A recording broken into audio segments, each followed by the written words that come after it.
Hello friends, আমি প্রদীপ ঘোষ। আজকে আমি আলোচনা করছি ক্লাস 7 এর দ্বিতীয় পর্যায়ক্রমিক মূল্যায়নের একটা খুব সুন্দর একটা অঙ্ক। এখানে কি দেওয়া আছে না x + 1/x = যদি 4 হয় তাহলে আমাকে বার করতে হবে x/x² + x + 1 এর মান।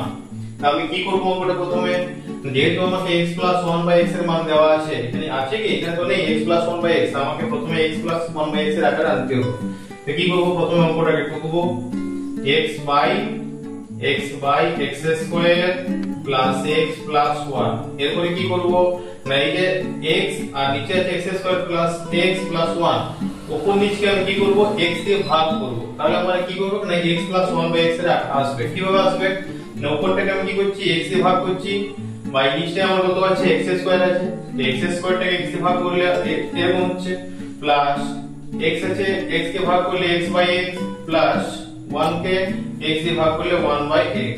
এরপরে কি হচ্ছে না এটা x x এ কাটা যাচ্ছে, তাহলে উপরে থাকছে 1 বাই নিচে কত x² x এ কাটা গেলে থাকবে x প্লাস এখানে থাকবে কত 1 প্লাস এখানে আছে 1/x। এরপর আমি কি করব এই দুটোকে কাছাকাছি করব, তাহলে আমার x + 1/x হবে। এরপর সমান উপরে 1 আছে 1 বাই নিচে x x প্লাস 1/x আছে 1/x প্লাস 1।